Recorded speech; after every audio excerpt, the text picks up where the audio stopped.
સહજે ગોલોક સંચરે શ્રી વૃંદાવન વિહારી લાલ કી જય.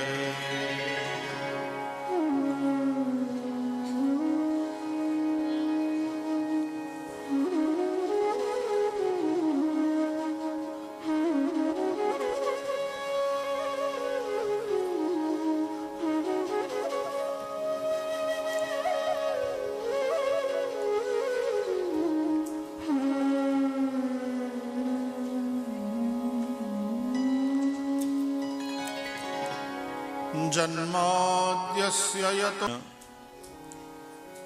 રામ દરબાર આશુતોષ અવઢરદાની ભગવાન શિવ પરાંબા ભગવતી મા અંબા અને બધા જ દેવ સ્વરૂપોને ભક્તિપૂર્વક પ્રણતિ.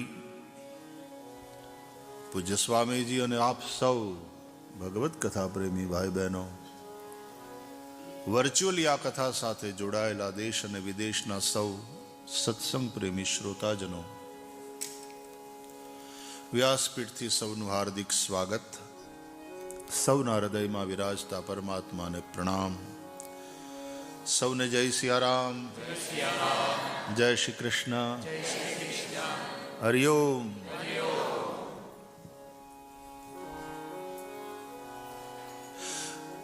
મંગલાચરણ કરીએ ને આપણે 10 minute 15 minute. It is like you are going to take bath before sitting for the puja. કથા છે ને વાંગ્મયી પૂજા છે ભગવાનની. પુષ્પદંત પણ અંતે કહે છે ઇત્યેષા વાંગ્મયી પૂજા શ્રીમચ્છંકર પાદયો અર્પિતા તેન દેવેશ પ્રિયતામ મે સદાશિવ.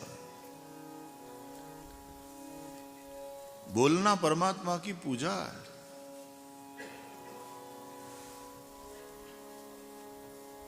આખો હોલ એ મંદિર છે.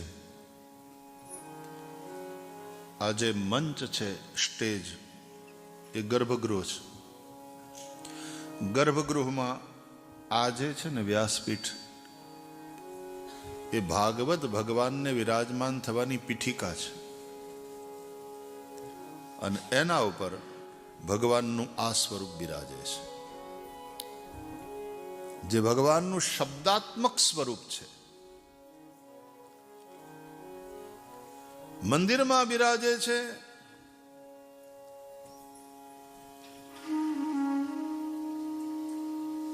એ અર્ચા વિગ્રહ છે. અર્ચા એટલે પૂજા. અને અહીંયા જે બિરાજે છે અક્ષર વિગ્રહ છે. આ શબ્દાત્મક સ્વરૂપ છે. એ અર્ચા માટે છે, આ ચર્ચા માટે છે.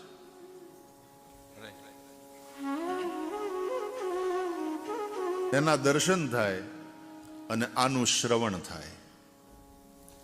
એટલે આંખ અને કાન બેયને ભગવાન સાથે જોડવાના. આ બે દરવાજા છે. ભગવાન, પાપ અને પરમાત્મા બંને આ જ બે દરવાજાથી અંદર આવે છે. સાવધાન ન રહ્યા તો પાપ પણ આ જ બંને દ્વારથી અંદર આવે. ખરાબ જોવાથી ને ખરાબ સાંભળવાથી મન બગડે, પાપ ભીતર પ્રવેશ કરે. અને એટલા માટે આપણા વેદોમાં પ્રાર્થના કરવામાં આવી દેવતાઓને, હે દેવતાઓ, ભદ્રં કર્ણે વિશૃણુયામ દેવા.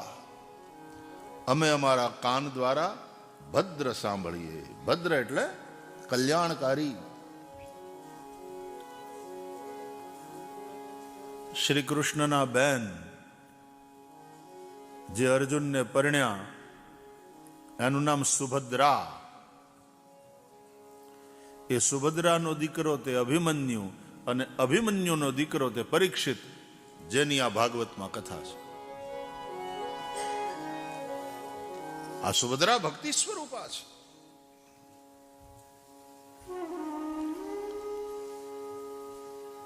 ભદ્ર થાય. આપણે ત્યાં પૂજા યજ્ઞ ઇત્યાદિ થાય ને, એ પ્રારંભમાં બ્રાહ્મણો યજમાનને તિલક કરે, આંખે અને પાણી અડાડો એમ કે નેત્રોદક સ્પર્શ, નેત્રને જલથી સ્પર્શ કરવાનો હોય, નેત્ર પવિત્ર કરીને બેસવાનું હોય. હવે અમારી આંખ પવિત્ર થઈ, અમારી આંખ ભગવાન નારાયણમાં રહેશે. અને પછી ભદ્રં કર્ણે વિષ્ણુયામ, એટલે આચમન પ્રાણાયામ કરાવીને પછી બ્રાહ્મણો ભદ્રાષ્ટક ભદ્ર સૂક્તનો પાઠ કરે. ઓમ આનો ભદ્રાહ ક્રતવો જંતુ વિશ્વતઃ. એનો એક મંત્ર બહુ પ્રસિદ્ધ છે જે બધાઈને આવડે છે. સ્વસ્તિ ન ઇન્દ્રો વૃધશ્રવાઃ, સ્વસ્તિ ન પૂષા વિશ્વવેદાઃ, સ્વસ્તિ નસ્તાર્ક્ષ્યો અરિષ્ટનેમિઃ, સ્વસ્તિ નો બૃહસ્પતિર્દધાતુ. અને એમાં છેલ્લો મંત્ર આવે છે એ બહુ સરસ છે. વિશ્વાનિ દેવ સવિતર દુરિતાનિ પરાસુવ, જદભદ્રન તન્ન આસુવ. ઓમ શાંતિ શાંતિ શાંતિ.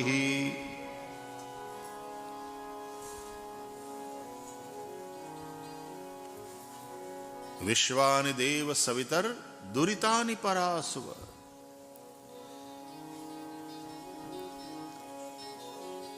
અમારા જીવનમાંથી જે દુરિતો છે, પાપો છે, ખરાબ કર્મો છે, અથવા તો જે ખરાબ વસ્તુ છે, દુર્ગુણો છે, એ બધા દૂર થાય.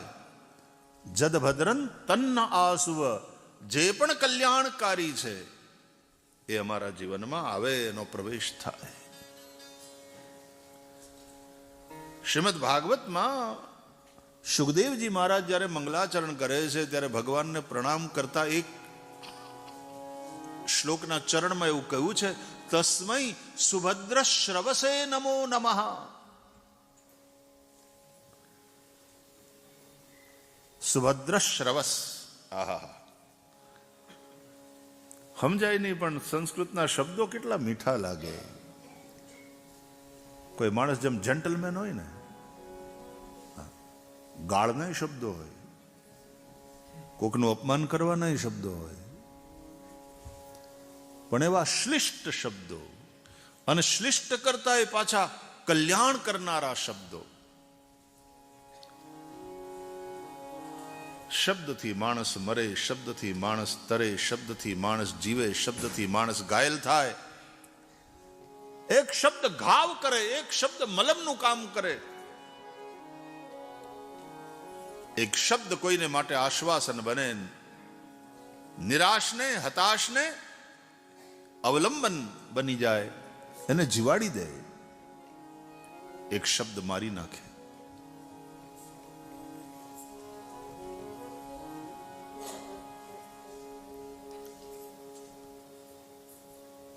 આપણે ત્યાં ગુજરાતમાં બહુ જૂનું એક લોકગીત હતું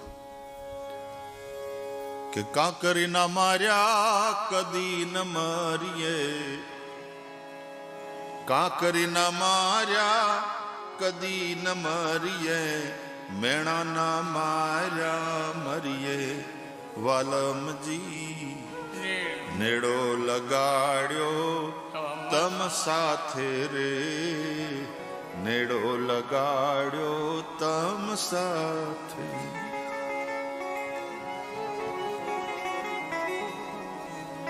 કાંકરી ના માર્યા કદી ન મરીએ, પણ મેણા ના માર્યા મરીએ. પથ્થર વાગે ઈ જેટલો ન વાગે એટલું કોઈ મેણું મારે, કોઈ કેવા શબ્દ કહે, અને ઈ જે મનને લાગે, घाव करे. शब्द में बड़ी ताकत है. शब्द की अपनी पहचान है. एक शब्द दैत्य वाला है, एक शब्द देव वाला है. दैत्य वाला शब्द तोड़ने का काम करता है, દિંગ ક્ષય દો અવખંડને, એના ઉપરથી દૈત્ય શબ્દ બને છે સંસ્કૃતમાં. અને એક શબ્દ હોય છે દેવ વાળો, એ જીવાડે, એ અનુગ્રહ કરે, એ શાતા આપે. તો આ ભાગવત છે, રામાયણ છે, એ ભગવાનનું શબ્દાત્મક સ્વરૂપ છે. મંદિરમાં જાઓ અને દર્શન કરો એટલે ભગવાન તમારા નેત્રના દ્વારથી તમારા હૃદયમાં પધારે. અને અહીંયા બેસીને કથા સાંભળો એટલે ભગવાન તમારા કાનના દરવાજેથી અંદર આવે. આને કહેવાય દર્શન, આને કહેવાય શ્રવણ. ત્યાં રૂપ છે, અહીંયા શબ્દ છે. શબ્દને અને કાનને સંબંધ છે, રૂપને અને આંખને સંબંધ છે.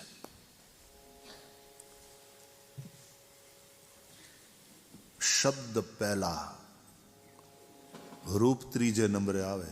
કારણ આકાશનો ગુણ શબ્દ, આકાશથી વાયુ, વાયુનો ગુણ સ્પર્શ, વાયુથી પછી તેજ, તેજનો ગુણ રૂપ, પછી એનાથી જળ, એનો ગુણ રસ, અને જળથી પૃથ્વી, એનો ગુણ ગંધ. ये क्रम है. आकाशाद वायु, वायोरग्नि, अग्नेराप, अद्भ्य पृथ्वी. ये क्रम है शास्त्र में. એટલે આકાશથી વાયુ, વાયુથી તેજ, તેજથી જળ, જળથી પૃથ્વી.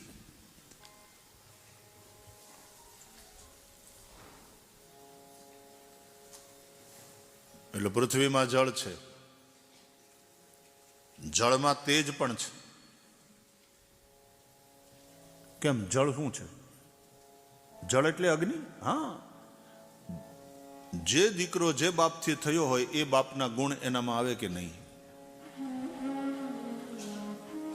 અરે કેટલાય રોગ પણ હેરિડિટરી હોય છે, કે બાપાને ડાયાબિટીસ હોય તો આપણને થવાની સંભાવના ખરી.